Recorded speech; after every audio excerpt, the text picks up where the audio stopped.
Hola, ¿cómo están? El Kremlin ha denunciado que Estonia, al albergar aviones de combate de la OTAN con capacidad nuclear, constituye ya una amenaza directa para la seguridad de su territorio.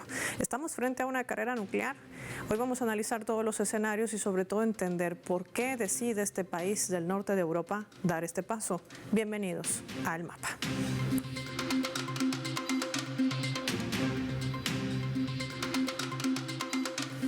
Les proponemos por esta razón revisar algunos datos claves para poder entender la postura de este país europeo. Estonia, escudo aéreo de la OTAN. Vamos a desplegar nuestro habitual mapa mundi, identificar por supuesto con los colores de su bandera a esta nación que se encuentra, ya lo decíamos, al norte del continente europeo. Vamos a destacar algunos datos claves también en torno a este tema que hoy analiza el mapa. Un país que tiene una superficie de 45.226 kilómetros cuadrados y limita al sur con Letonia y al este, muy importante, con Rusia, al norte con el Golfo de Finlandia y al oeste con el Mar Báltico. Y el ministro de Defensa de Estonia, Hanno Pevkur, informaba que su país estaba dispuesto a albergar aviones de guerra de la OTAN en la base aérea de Ämari y que ya este modelo de avión había estado en Tallinn como parte de una misión de vigilancia aérea del Báltico y de la OTAN que cubren labores supuestamente de seguridad en el espacio aéreo de Estonia, Letonia y Lituania. La base aérea de Ämari ha sido utilizada desde el año 2014 por la OTAN. Estas declaraciones de albergar aviones también se dan luego de que Reino Unido manifestase en la cumbre de la OTAN, la que recientemente se ha celebrado en La Haya, el deseo de comprar al menos 12 nuevos aviones de combate, los F-35 de fabricación estadounidense, capaces de transportar bombas nucleares. De igual modo, otros países que operan ese modelo de avión, como Italia, Países Bajos, Dinamarca y Noruega, mientras que Bélgica espera recibir más aviones F-35 a finales de este 2025. Sumemos más datos. Los F-35 están diseñados para no reflejar los impulsos de radar de búsqueda y tienen una huella térmica muy pequeña, con una velocidad de 2.200 kilómetros por hora, con un peso de 29.900 kilogramos.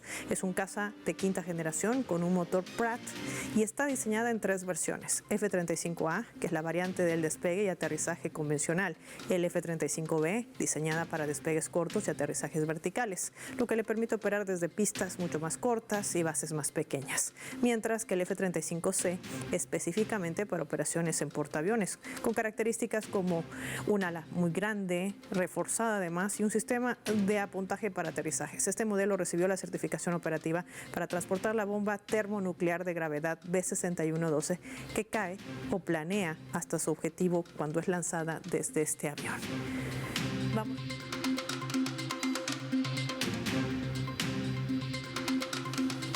Nos acompaña en directo el profesor José Antonio Ejido, desde España, investigador, recordemos, y experto también en análisis geopolítico. Qué gusto tener en el mapa. Gracias por su tiempo para Telesur. Muchas gracias a ustedes. Un saludo grande para usted y para Telesur. Muchísimas gracias, profesor Ejido. Empecemos por el inicio. Hay muchos temas interesantes para tocar aquí. Primero, ¿por qué Estonia da este paso? ¿Por qué albergar aviones con capacidad nuclear de la OTAN en medio además de un conflicto creciente al este de Europa en medio de esta crisis ucraniana? Bueno, lo primero que hay que saber es que de 1 millón de personas realmente no decide absolutamente nada. Precisamente en Caracas, espero que me reciban bien. En Caracas recibí la información de un diputado árabe que había visitado una conferencia internacional parlamentaria a ese país. Me informó de su sorpresa sobre el control absoluto que tienen los servicios de inteligencia norteamericanos de ese pequeño país llamado Estonia, capital Tallinn, que realmente fue un país soberano cuando pertenecía a la Unión Soviética. Una vez que las fuerzas de derecha extraen ese país de la Unión Soviética, se ha convertido en lo que fue en la Segunda Guerra Mundial. En la Segunda Guerra Mundial fue una marioneta del régimen criminal nazi, y a partir de su supuesta independencia es todo lo contrario, un país independiente. Es una pequeña extensión de la OTAN, ahora mismo en sus planes de provocación contra Rusia.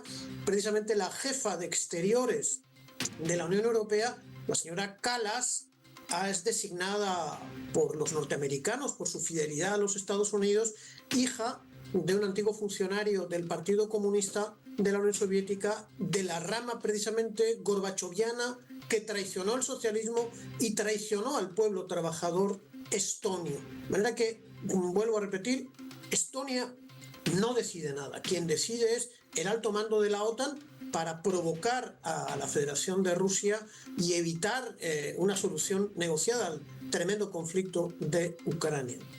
¿Qué paso peligroso se está dando en este contexto? Vemos que, por ejemplo, el Tratado de Proliferación de Armas Nucleares no ha servido ni siquiera para poder sostener un escenario debido al incumplimiento que hace sobre todo Israel. Se me venía a la mente cuando revisamos el mapa. Hablan tanto del F-35, adquirir inversión en el A, B o C, pero han sido aviones que han sido derribados por la República Islámica de Irán. La capacidad no solamente militar, sino también de una posible carrera nuclear, ¿están sobre la mesa en medio de estas disputas globales? ¿Cómo lo entendemos? ¿Cómo leerlo, profesor Ejido? Precisamente se entiende con este paso por qué la Federación Rusa rechazó la entrada, rechazó la extensión de la OTAN, rechazó que los países bálticos, antiguas repúblicas socialistas soviéticas, entrasen en la OTAN, lo mismo que otros países que carecen de soberanía, que entraron en la OTAN, como por ejemplo Polonia, como por ejemplo Bulgaria, Rumanía, porque se convierten en países sin soberanía, ¿no?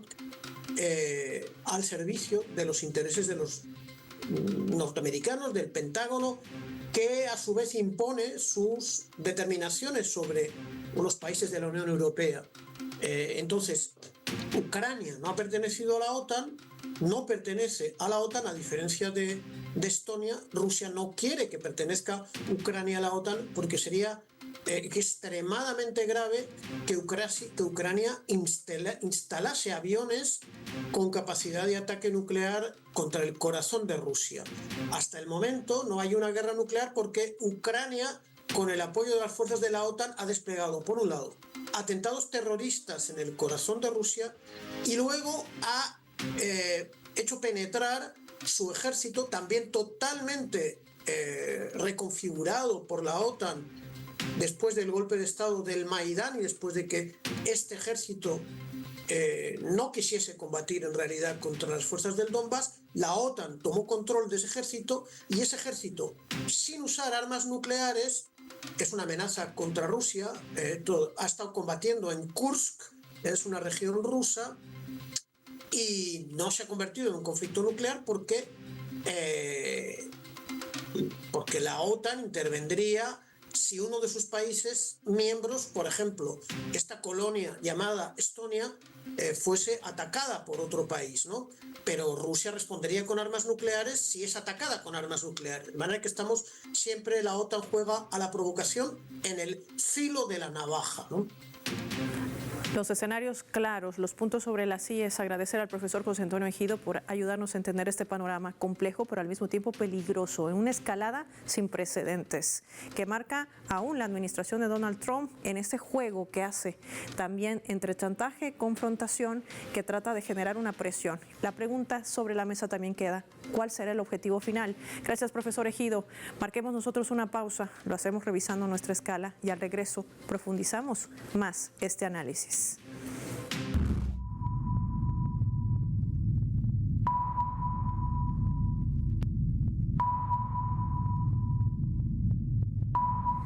Pero pareciera que no todo le sale tan bien a la OTAN y a los planes de Donald Trump a través del portal web de Prensa Latina.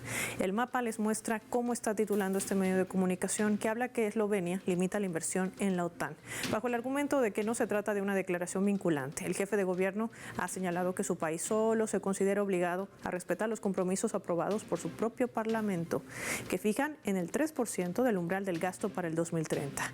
También ha explicado en una entrevista a través de un medio de comunicación comunicación estatal que los objetivos en la Organización del Tratado Atlántico del Norte, la OTAN, se adoptan por consenso y no por documentos como el suscrito por los aliados en la reunión de La Haya, en la última cumbre. No implican obligaciones en términos legales, decía la autoridad. Para los firmantes, así Eslovenia se limitará a cumplir su propia ruta, que sitúa en el 2% de su Producto Interno Bruto, el horizonte de gasto para este año. El primer ministro esloveno también apuntaba que varios países negociaron durante semanas salvaguardas al aumento drástico del gasto que reclamaba principalmente el presidente de Estados Unidos, Donald Trump, y señalaba que la OTAN había asumido como propio cuando Trump presionaba a través del secretario general Mark Rutte que los países miembros de esta organización transatlántica debían destinar el 5% del Producto Interno Bruto.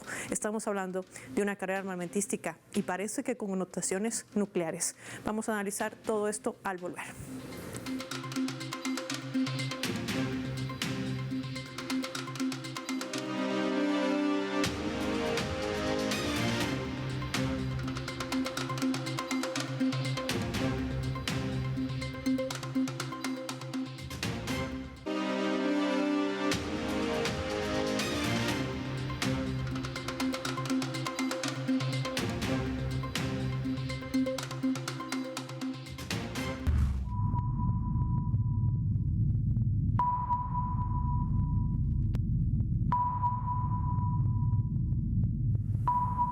Vamos a sumar también otro elemento para el análisis a través de la fotografía.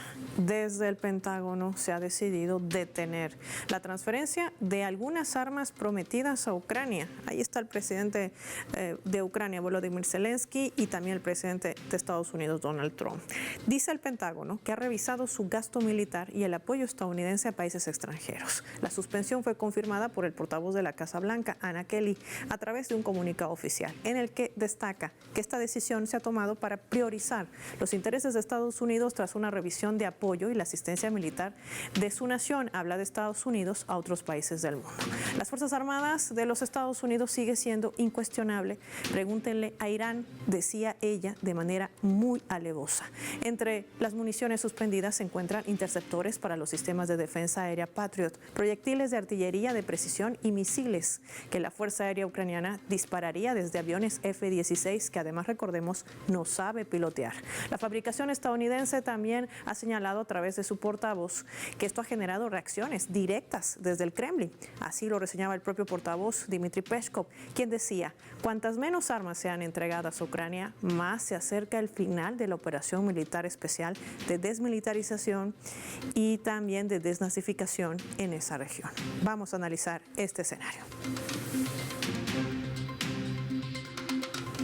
Carlos Martínez nos acompaña en directo desde España, analista internacional a quien recibimos en el mapa. Qué gusto contactarnos con usted. Bienvenido. Hola, buenas tardes desde España. Qué interesante la postura que marcan también, por un lado, los países europeos sometidos sobre todo al juego geopolítico de un Donald Trump, como Estonia, que decide albergar aviones con capacidad nuclear, pero toda moneda tiene dos caras. Por otro lado, vemos a un Estados Unidos que frena la ayuda militar, misilística y armamentística a Ucrania. La gran pregunta es ¿por qué? ¿Realmente les preocupa quedarse sin suministros bélicos o es que temen que este escenario no sea el que estimaba tener quizás al final Donald Trump? ¿Cómo entender estos pasos? Donald Trump se encuentra ante una encrucijada, ante una contradicción muy importante. Él ha llegado al gobierno de Estados Unidos, ha vuelto con un programa neoliberal de rebaja de impuestos y rebaja de gastos públicos. Todos sabemos que el principal gasto de Estados Unidos es el gasto mal llamado defensa, porque es un gasto militar, un gasto de ataque más que de defensa. Y el principal gasto que tiene hoy en día Estados Unidos en sus misiones en el exterior, sus injerencias, su guerra exterior, es el de Ucrania. Donald Trump, por una parte, entiende que hay que rebajar ese gasto, por otra parte, sabe y sabemos todos que esta guerra de Ucrania tenía mucho que ver con los intereses personales y familiares del anterior inquilino de la Casa Blanca, de manera que tampoco tiene ningún interés, y eso con ese programa llegó al gobierno. No tiene ningún ningún interés en mantener la guerra con Rusia porque es una guerra de desgaste que, como hemos visto en estos programas, le está yendo mejor a Rusia que a los países de la OTAN. Y la guerra está, y además hay esa convicción ya entre los analistas, los medios también de derecha, los grandes oligarcas occidentales, los políticos occidentales, que la guerra de Ucrania está ya en su recta final. Solo falta que Ucrania claudique y firme una paz para mantenerse como Estado. En cuanto cada día que pasa, Rusia va recuperando terreno. De forma que es una manera de acelerar el fin de la guerra y el fin, sobre todo, que tenemos que acelerar todo de las pérdidas de vidas humanas en Ucrania.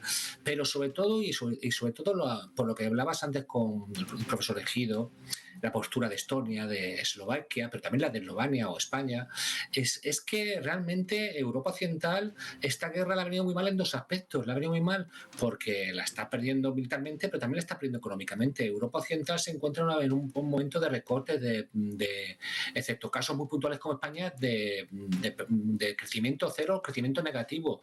De manera que mantener, Donald Trump es más coherente, porque mantener en Europa a un país como Ucrania corrupto, en guerra con Rusia, resulta muy caro, y eso se está haciendo a cambio de los servicios públicos ya maltrechos de Europa Occidental. Eso del 5% del PIB es muy inasumible, a no ser que sean países como Polonia, Estonia, Lituania, las repúblicas bálticas, que tienen una cierta paranoia con Rusia, una paranoia también y un problema con Rusia gran parte buscado por ellos, ¿no? Pero el resto de países de Europa no tenemos ningún problema con Rusia, ni tenemos ningún interés en Ucrania, de manera que esto es inasumible, y a pesar de que hay una unanimidad en los medios occidentales para apoyar el aumento del gasto militar, la población, por mucha propaganda que se haga de los grandes medios, no la van a convencer. Ahora, me gustaría, Carlos, analizar con todos esos matices el siguiente escenario, y para ello te propongo que revisemos juntos nuestra leyenda.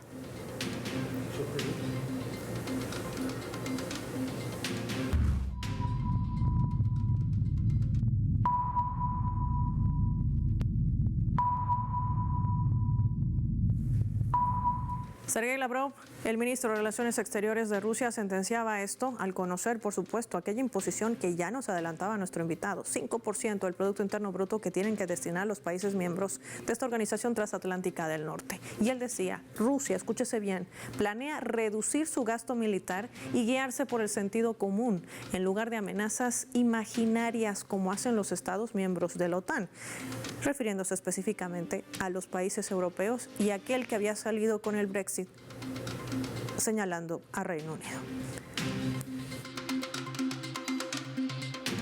Carlos, quizás la postura que maneja el canciller ruso Sergei Lavrov nos avisore el escenario que viene de aquí en más. Trump ha presionado durante mucho tiempo, aunque ha incumplido, de que se llegue a un acuerdo, un cese al fuego definitivo, porque es una guerra perdida, ya nos decías. No hay capacidad militar, sobre todo cuando se abre un nuevo frente. Oriente Medio, otro foco también neurálgico para la administración del republicano.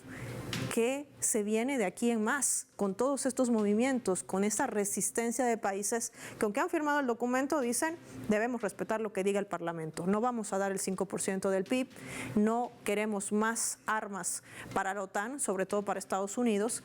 ¿Y qué podría representar esto de aquí en más, hablando de conflictos globales? Para la población, especialmente para la clase trabajadora de Europa Occidental, esto va a ser un revulsivo. Europa Occidental se encuentra sus clases populares adormecidas, viviendo una especie de burbuja. Crean que vivíamos en el centro del mundo y que era una especie de paraíso para los trabajadores, y ahora se están despertando porque se va a convertir esto en una pesadilla.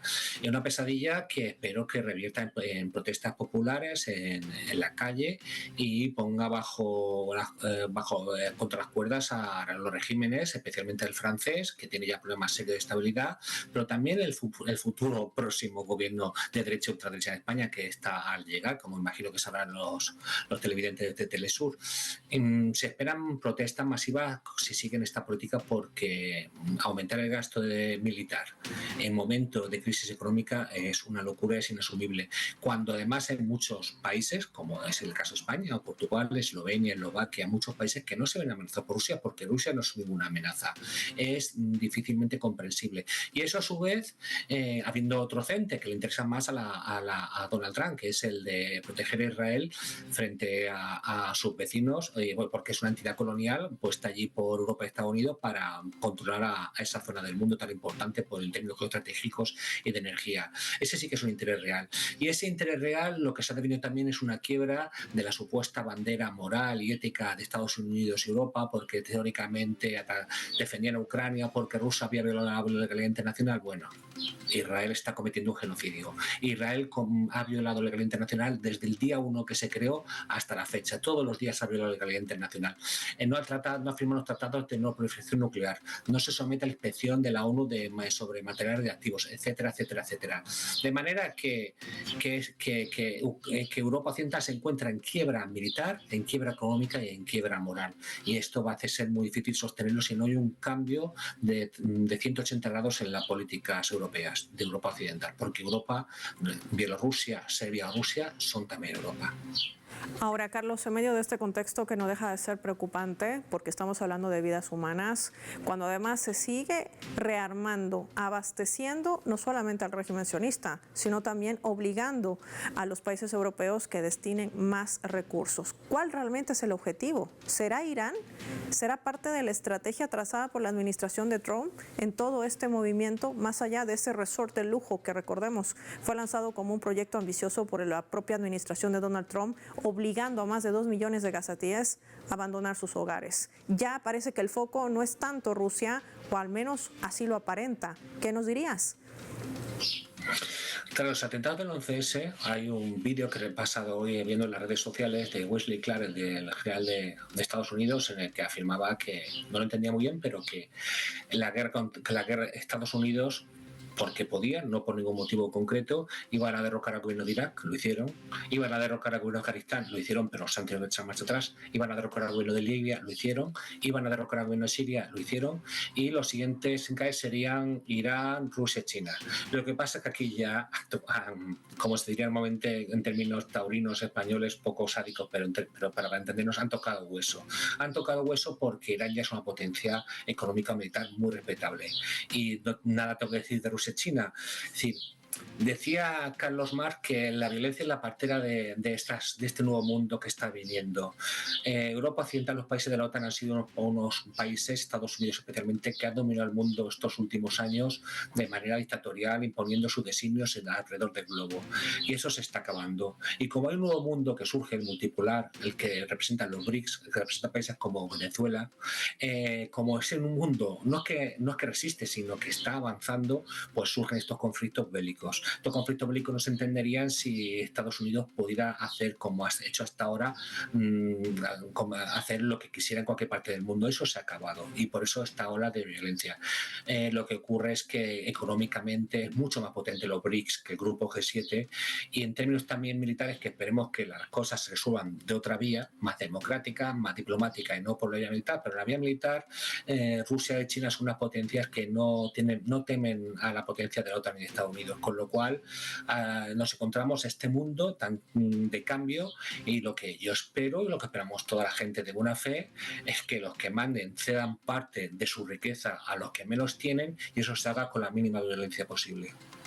Queremos agradecer como siempre a Carlos Martínez por habernos acompañado hoy en El Mapa y ayudarnos a entender todo este panorama complejo y los siguientes escenarios que se abren además en torno a este rearme, no solamente misilístico, armamentístico, pero sobre todo nuclear, que creo que es el más peligroso para toda la humanidad. Gracias, Carlos, por tu tiempo para Telesur. Finaliza el programa y lo hacemos revisando nuestros vectores.